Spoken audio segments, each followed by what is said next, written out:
Hello and welcome to Behr Builds Bikes. Today we're going to be doing a Miami Sun Traditional Trike, 24-inch wheel, 1-speed drivetrain. This one's mint pearl. Let's get started.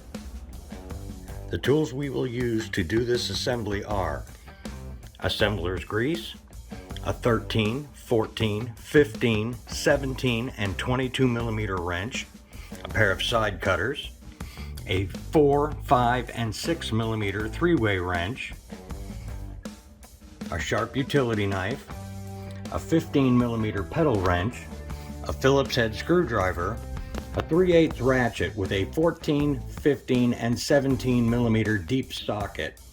Those are optional. A tire pressure gauge, whether it's digital or pen style, and a pen and a tag to document the process. So the first step in our process is to open the box.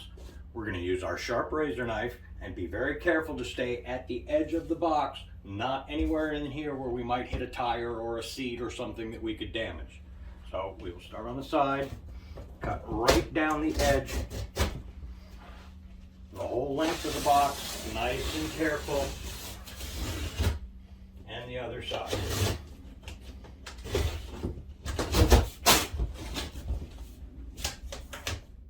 This is how the box is packed from the factory. So as I start to take things out of the box, we will tell you exactly what they are, and we will unpack as we go and get everything laid out so that you can see exactly what comes in the box. First thing out is the handlebar. Next thing is the front wheel with the fender attached to it. Actually, rear wheel, sorry. Cut the zip tie and separate the fender from the wheel. Our main parts box, our chain guard,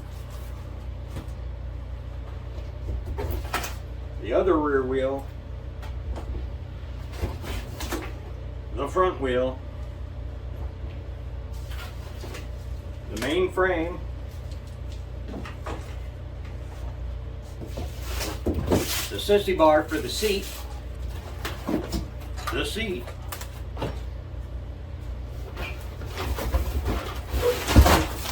and the rear drive assembly. Sharp knife. Be very careful to cut right alongside the cardboard only when cutting through the packing tape. You do not want to slice the seat.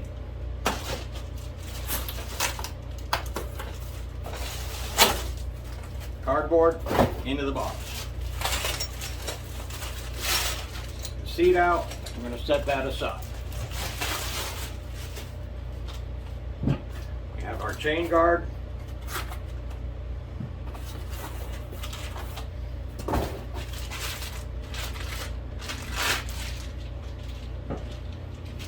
And our main parts box.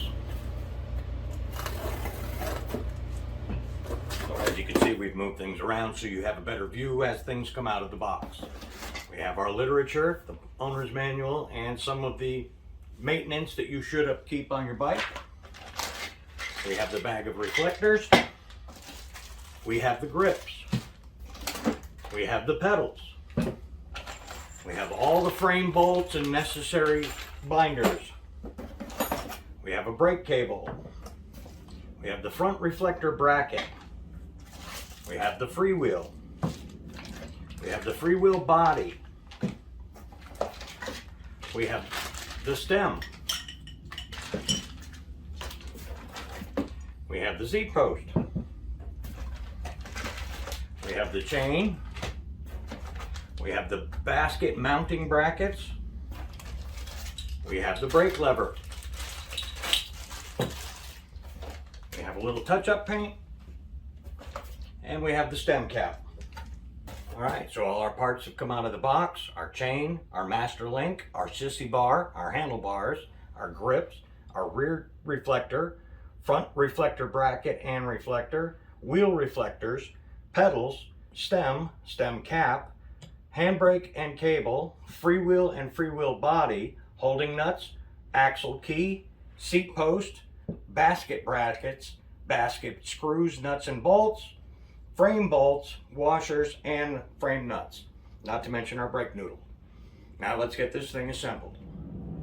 So the first thing we want to do is get the bike into the stand so we can finish unpacking it. We're going to remove our cap from our seat post. We're going to put in a little bit of grease, 13mm wrench, and our seat post. Now we want to go just past the stop line, the minimum insertion on this frame. And we're going to make this very tight so that it stays in the clamp very well. It's going to be supporting the weight of the entire bike through most of this build. Make sure it's nice and firm. Now we can go ahead and cut all our zip ties, remove the rest of the packing that's on it, get it ready for the next step in the assembly. Cable cutters, cut the zip ties, styrofoam gets separated from the cardboard.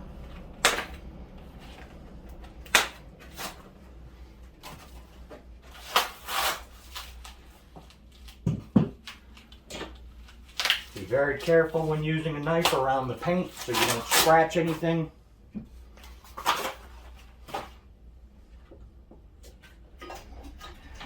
Always check your headset, make sure it is good and tight and that the fork turns freely. Now we will grease our headset.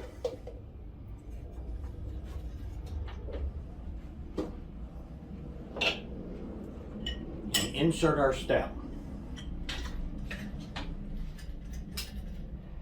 3 fingers from the collar to about midway up the stem is a good place to have it, just for middle of the road adjustment. And we're not going to torque this, we're just going to snug it so it stays in place. The next thing to go in is the handlebar. Slide it in through the stem.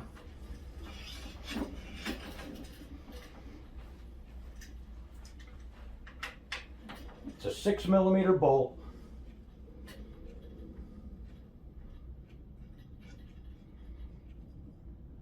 And again, just snug. Now we will unwrap the rear assembly.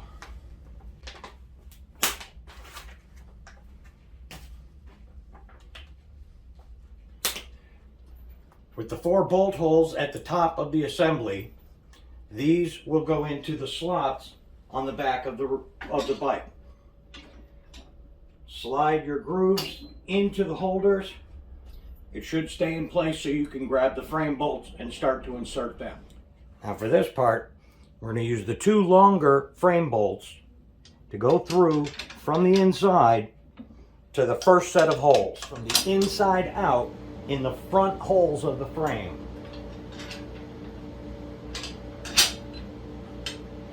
Then we can put our washers on and 1 set of the frame nuts.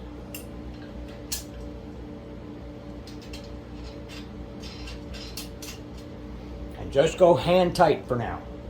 We're just going hand tight because we still have to put the second bolts in, which are the shorter of the 2 frame bolts. They go from the inside. You'll just have to slide the rear carriage back just a little bit.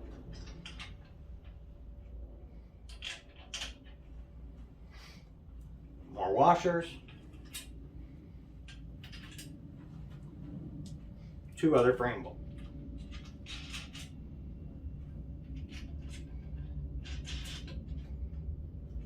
Now all of this is just hand tight so that we still have the ability to pull the rear end back once we have the drivetrain completely assembled. We're going to check, make sure our bottom bracket is nice and smooth for our cranks. Everything seems to be good there. We're going to remove the 22mm nut off the end of the axle. We're going to remove the washer. We're going to remove the spacer. And we're going to pull the rear end almost completely out. This is our freewheel body. We're going to put a little grease on the threads so that it doesn't bind. We're going to start our holding screws into the sides where they belong on either edge. Just get them started. Now this is our freewheel. The freewheel has 2 sides, one that says Dicta on it.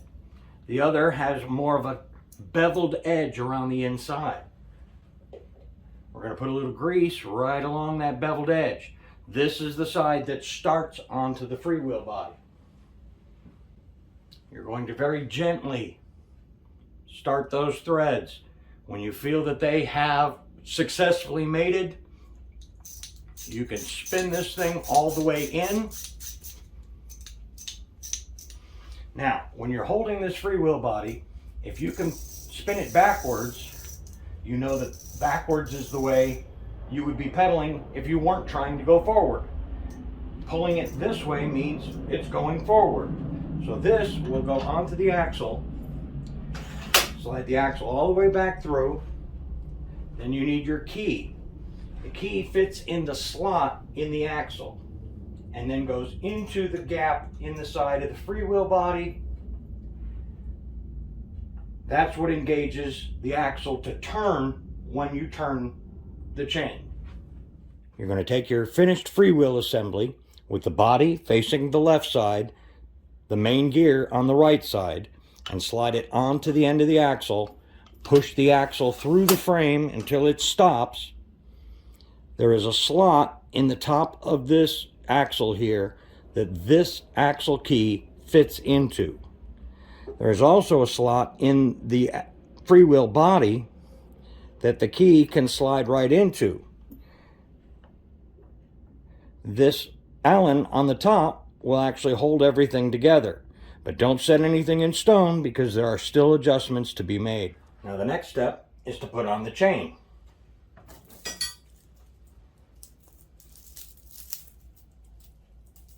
Start your chain on the front chain ring and let it hang over.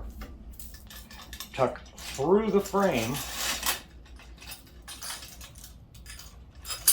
and over the freewheel. Now you take this piece of the master link from the inside and connect it to the other side. Now you can use your spacer and your snap clip. Your retaining clip goes on the outside of the spacer. Turn up, clip it in place so that it is equally behind each of the pins.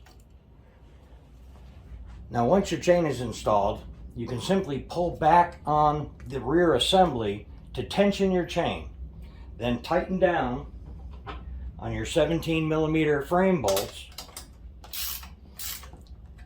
but leaving enough slack in the chain to where it has about a 1/2 inch of bounce. Tighten down one side. If you feel that the rear end is not perpendicular to the front end, you'll be able to notice that by measuring from the center of the axles to the outer part of each axle in the rear. If the measurements are the same, the rear end is perpendicular. Now we're going to install the pedals. These happen to be stamped R for right, L for left. Makes it very easy for the assembly. We just want to grease our spindles and grease our cranks. Just a little bit is all you really need.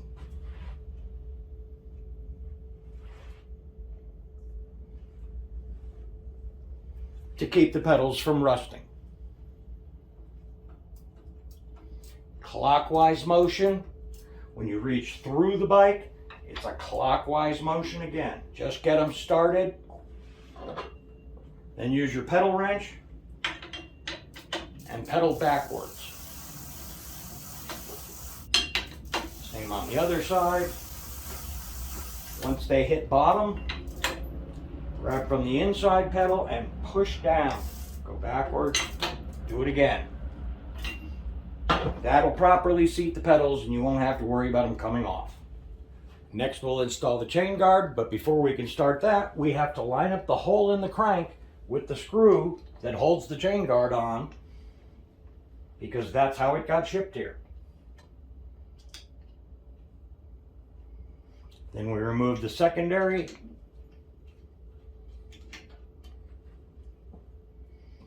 And now we can install our chain guard.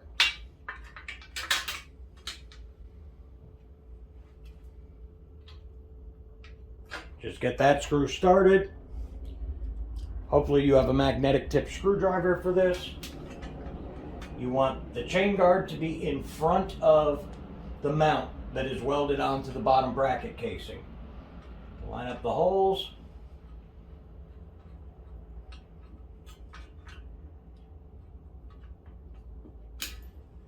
And then tighten down the one in the back. This time you want to make sure that your chain is not touching the chain guard or the mounts.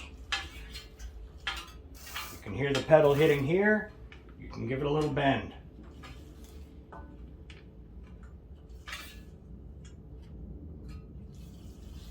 Now it's free and clear. All right, so we're going to show you how to unwrap the fender, because it's kind of important that you do this properly. Once you take the outer plastic off, you can get to the two Phillips head screws that are here that are holding the fender brace in. If you loosen up on these screws a little bit, whilst holding the nut with your finger on the inside,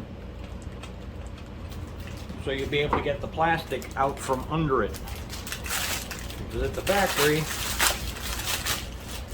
they put that before they put the brace. So now you just have to tighten them back up, but I would wait until you peel off the blue film, because it'll come out from underneath the screw heads better and it looks more professional. Once you have all the blue removed, tighten down your screws again. So at this point, this is what we still have left to assemble. The front fender, the front reflector, the basket, the brakes, the seat with the sissy bar, the grips, and the rear reflector. So now we're going to assemble the fender and the front reflector with the bracket. The bracket has two holes in it that will receive the two divots in the back of the reflector. You want it to be facing in a badge style. The screw will go into the top hole.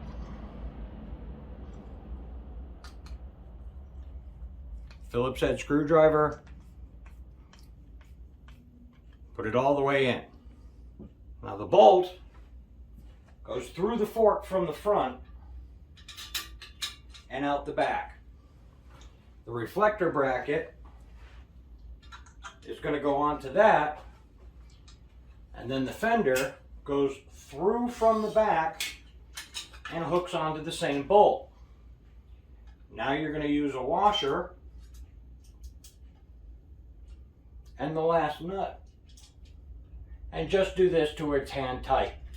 You still have to use a screwdriver to take out the screws that hold the fender braces to the fork, and my suggestion is to pull back on the fender brace so that the slot is all the way behind the screw.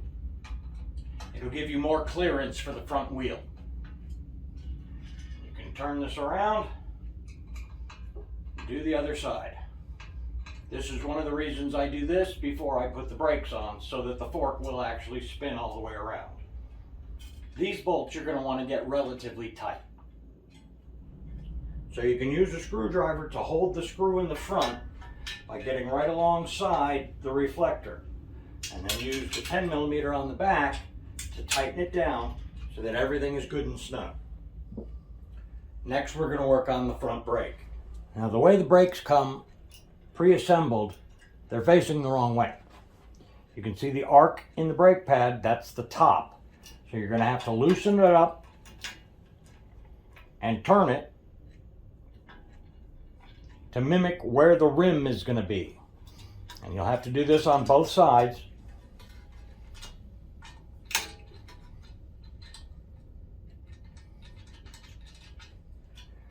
And you're just putting them in a temporary position. You're not doing this as the final.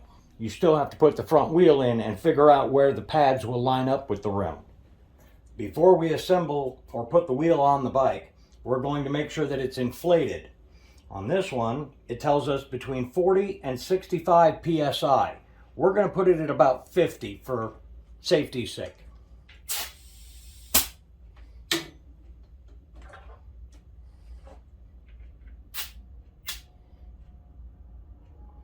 Right about perfect. Do this for the rear wheels as well. Take the protective covering off. And and this will go on the front. As you can see by the tread going that way, that's the way it's going to go on the bike.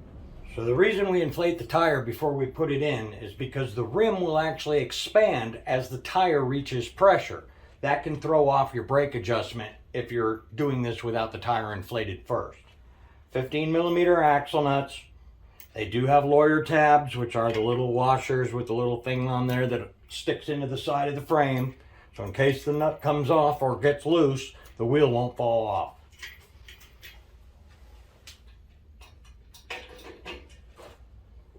Now the 15mm wrench.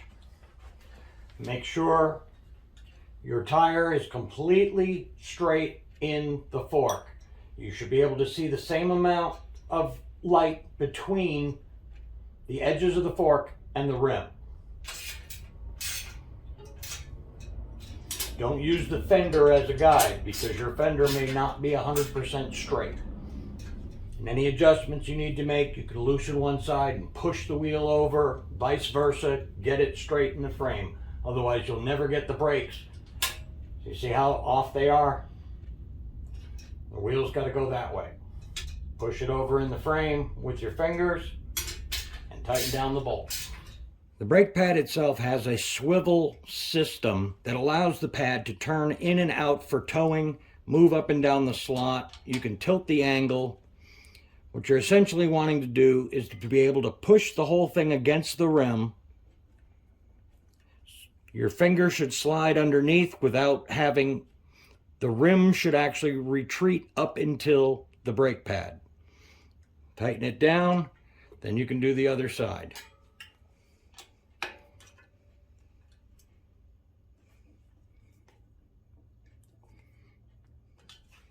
Then you'll test your brake.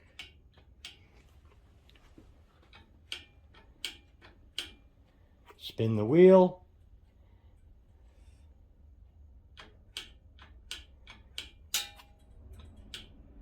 You can see this pad, this arm moves more than this arm. This is your tension adjustment screw.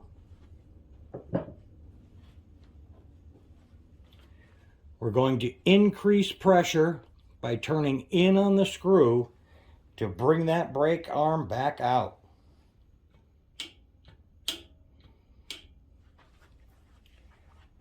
Pad should move evenly and have the same amount of motion on either side. The wheel should spin freely without touching the brake pads. Now, one feature about the Miami Sun Trikes is that they have a parking brake. You should be able to pull the lever and set that brake so that the front wheel doesn't move when getting on and off the bike. The perfect amount of tension is right at the halfway pull part. I personally like to have a little bit of extra cable to be able to pull through to make adjustments later. On these, they're already soldered at the end, so it's really hard to fray them, and it doesn't make a lot of sense to cut off more than is necessary. If you just put the cable tip right on it and crimp it, you can tuck it right behind the spring in the brake and let it hang down here. It's not going to get in the way. If anything, it might add a little extra tension to the brake, but I doubt it. The brakes are perfect. All right, so one of the tricks of the trade is getting these grips on. I like to use a dollar store hairspray. Works as a great lubricant. You start with the tapered side, warm it up on there, go past where you need to so you can get the cap on. The caps can be a little fussy. Sometimes you want to stretch them before you put them on. In this case, they're not too bad. And then back the grip out to the end of the cap. Now you can set your brake lever up against your grip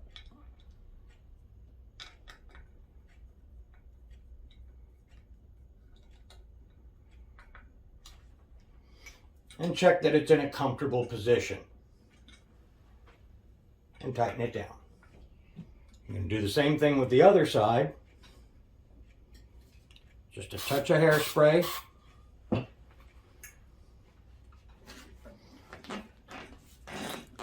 Put it on further than you need to. You can take your cap and kind of stretch the edges of it. Might make it getting over that handlebar a little easier. You don't want it to be folded under there. You definitely want it to go on nice and even, and then back the grip out to the end of the cap. And the front end is almost done. The next step in our build is to put the seat and sissy bar together. So take off the 14mm bolt that holds in your clamp. Same with the other. Now with your sissy bar, one side is very flat. These only slide on one way. And sometimes they need a little help. When you go to start your second one, make sure it's facing the same way. And slide them around till you can see them both facing the same way. Now I like to do these to the inside so that the sissy bar has more support across the back of the seat. Put the clamps on.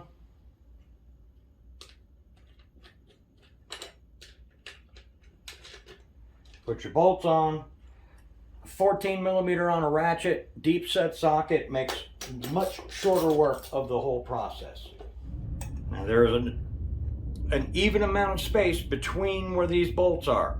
Nothing is super tight, and you don't want it to be, because you have to be able to adjust this.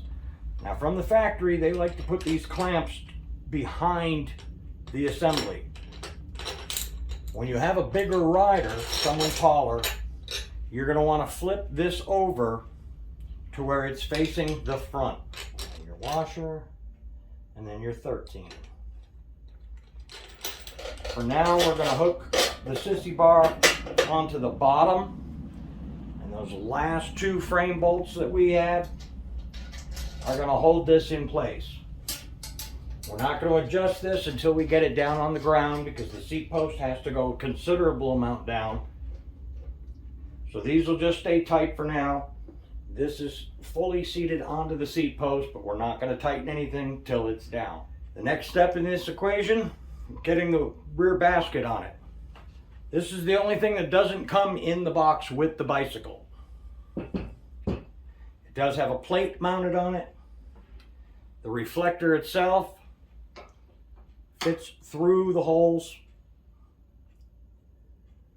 You do have a Phillips head screw that goes into the top. Now you do want that screw pretty tight, because you don't want this thing rattling around back here either. You set your basket on, and then you take your two braces. Now to center your basket, it's easiest for me to put the center block with 2 blocks and 2 blocks.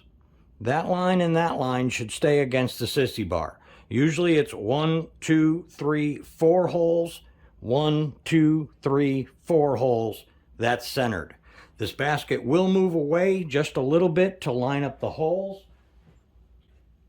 We're going to grab 2 of our long screws, put them through the braces and down through the rear end frame.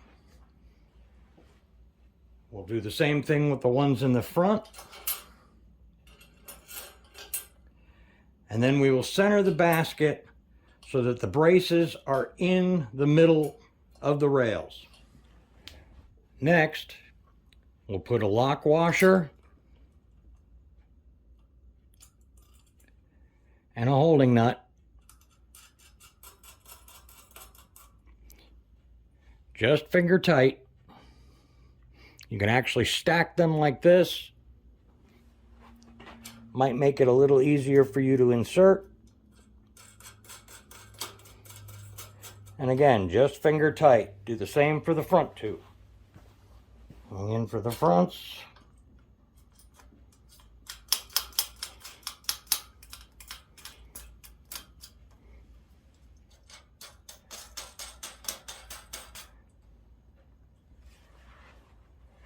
Once again, make sure that everything is centered exactly where you want it before you tighten anything down. These do not require that much tension because the metal brackets will actually start to bend if you put too much pressure on them. Hand tight plus a quarter turn seems to be all you really need.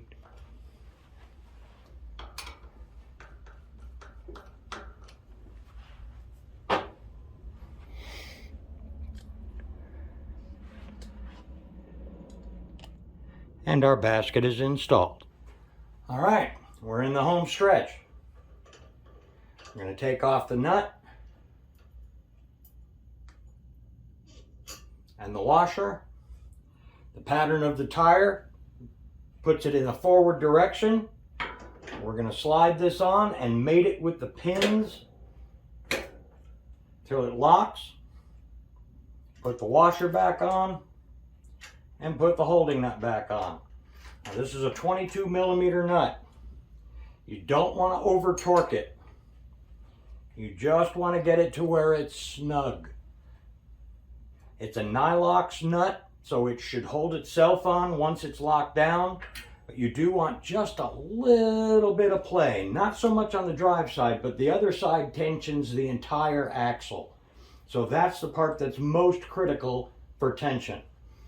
On that side, turn this out a little.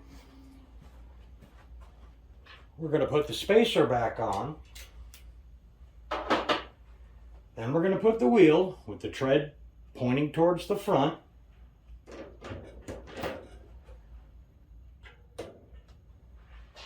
Then the washer. Then the holding nut.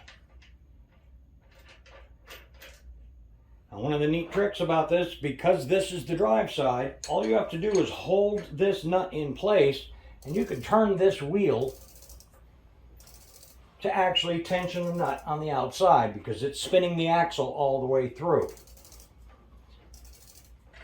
You do want, I'm not sure if you can hear that, but that's too much play. I like to go to where it just bottoms out, where you don't hear anything, and then back it off just a little bit. I have to feel just a little bit of wiggle back here, otherwise the bearings get crushed and you're going to have clicking noises and all kinds of problems. Now that we've gotten that together, we have to tighten down this drive pulley. This drive should line up in a very straight line all the way up the drive. These bolts can be accessed from the bottom, and tighten, tighten, tighten. Spin this back, get to the other bolt, tighten that all up. Next, we're going to put the reflectors on the wheels. The reflector has two sides, the side that is indented so that it can accept the clip, and the flat side. The flat side, I go directly across from the valve stem, as close across as you can get, and still be between two spokes with one in the middle like that. It'll hold it in place because there are little grooves in the reflector. We put the clip in.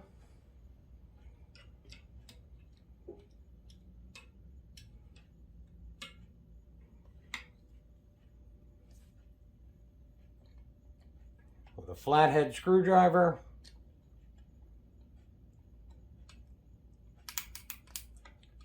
Turn it until it locks and then slide it out as far as it'll go to stay firmly meshed with the spokes. I'm going to do this to the other side and the front wheel as well. Now that we've got all the pieces together, we're going to take her down, get her on the floor, fix the seat angle, make sure that everything is good there. Go over every nut and bolt on this to make sure that everything is tensioned properly. Align the handlebars with the front wheel. Make sure that the pitch of the bars is going to be at a good comfort level, and you should be about done.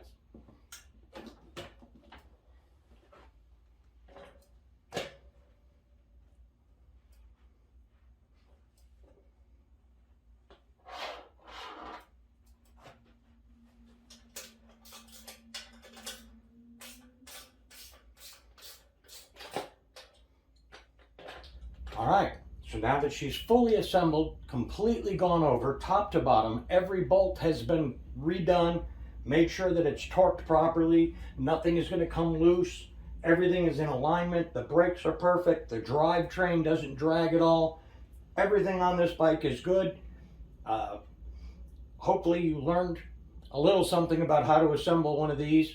Hopefully you can apply this knowledge to other things. If you're looking to become a bike mechanic, I'm going to be posting more videos to help you to assemble bikes in the proper fashion so that you can get through it and actually make a career of it as I have. I hope you have a wonderful day. See ya.